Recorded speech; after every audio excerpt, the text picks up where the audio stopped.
Hello, it's Jackson Rossi from thatbaseballblog.com with your first MLB podcast. With me today is Curt Leavens of curtscorner.com. How you doing, Curt? I'm good. How are you, Mr. Rossi?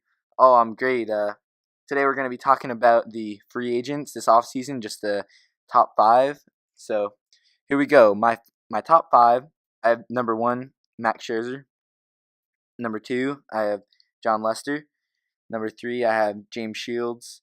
Number four, I have Hanley Ramirez. And number five, I have Pablo Sandoval.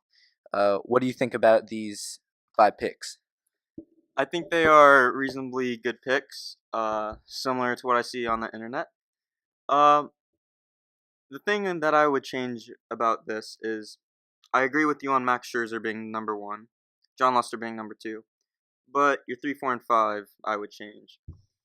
I honestly think Yasmani Tomas is going to be the newest Cuban deport that is going to make an impact on MLB, and I would put him as number 3. Hanley Ramirez I'm not so sure about because he's injured every season, missing too much time. So I think I might put Pablo Sandoval above him. And for my number 5, I think I'd have Russell Martin because the catching market isn't too broad this offseason, and a lot of teams are looking for a catcher. All right, thank you, Curt. Now we're going to look at how much we think these players could potentially make this offseason. With the new media deals these teams are getting, players are making a lot more money. So you'll see people getting upwards of $150 million this offseason, I guarantee it. Starting off with our first pick, Max Scherzer. I predicted him having a 7-year, $180 million deal. I think that he's young. He's just barely 30, and I think he has plenty of pitching left in him. He's an absolute horse. In fact, in the last 2 seasons, he has pitched 461 innings with a 3.08 ERA, and that is what you want out of your number one starter.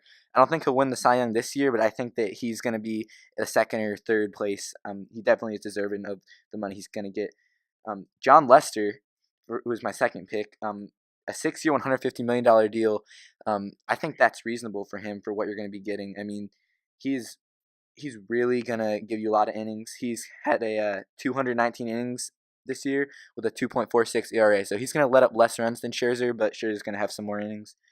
James Shields, same thing. He's a top of the rotation kind of guy. I have him at a 5-year, $100 million deal. The only reason he's third is because of his age. He's older than Lester and Scherzer, but he will have a lot of innings as he had 227 this year. Hanley Ramirez, he's and he said he's willing to change positions because obviously as age comes, he might not be able to play short. He'll possibly be DHing in his next few teams. I see him getting a 5 to 6 year, $100 to $115 million deal just because he has a very a position that's not so deep and short. I see him potentially being moved over to third in his next few teams.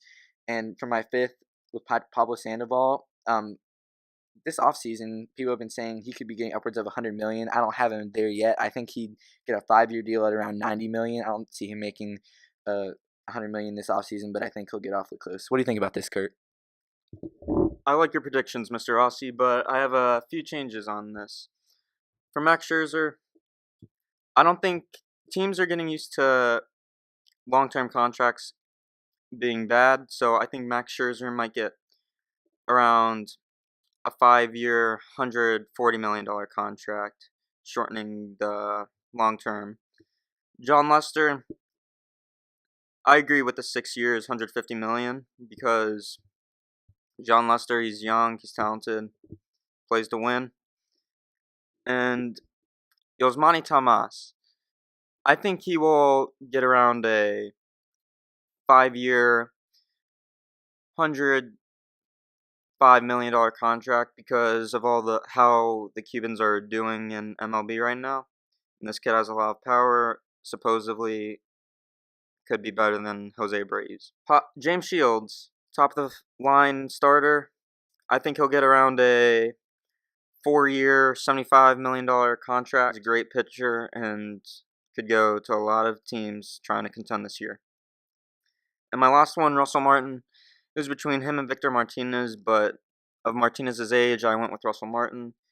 He's a little older. I think he'll maybe get around a 3-year, $28 million contract because catching market is slim this year, and I believe a few contending teams can use a catcher that has a lot of power on him. All right, thank you, Curt. Um, Now we're just going to look at some of the teams we think these players could go to.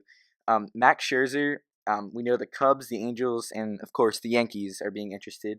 If you ask me, I think that the Cubs are going to be interested in any starting pitcher this offseason. Everyone knows that they're going to spend probably more than any team this offseason. So I'm thinking the Yankees or the Cubs are going to sign him. Most likely the Yankees, because I think the Cubs have definitely got the next pick, which is John Lester. I think it's not even close. The Cubs definitely need another left-handed pitcher, and looking at someone who'd be at the top of the line and eat a lot of innings, John Lester is the perfect fit. When I look at James Shields, I'm thinking the Cubs. I mean, he'd be with his old manager, Joe Madden, who will be in his first season as the Cubs manager, or even potentially the Red Sox. The Red Sox have been very interested in James Shields. Hanley Ramirez, he said he'd be willing to change positions, but with the loss of Derek Jeter, the Yankees are definitely going to be needing a shortstop. So I think the Yankees are going to be very interested in Hanley. The Giants and the Mariners have also shown some interest, as well as the Red Sox. And lastly, Pablo Sandoval.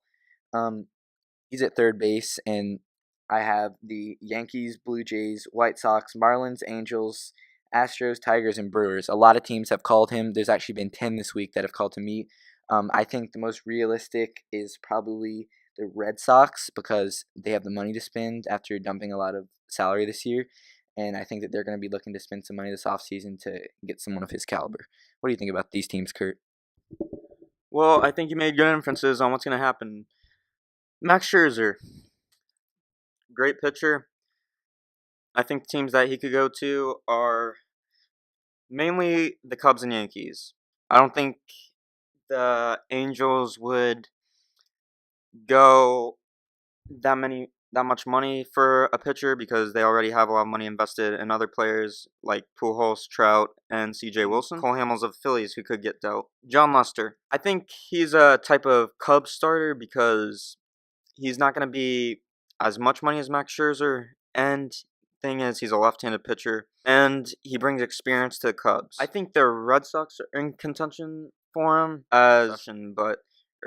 James Shields would fit well with the Red Sox, because it could be a backup deal if they do not get John Lester or a top of the front line starter by trading for someone, or a team that's in the center of rebuilding, because this kid is young and a lot of teams can use a young outfielder who has a lot of power, and I think he will go to the Phillies, because their outfield right now looks like Marlon Byrd, Ben Revere, Darren Ruff, and Dominic Brown. But the Cubs, losing Dioner Navarro, could be contenders for this catcher. All right, Curt. Thank you for your insight on these picks, and also thank you for joining us today. Everyone, this was Curt Leavens from Curt'sCorner.com. I'm Jackson Rossi from ThatBaseballBlog.com, and thank you for listening.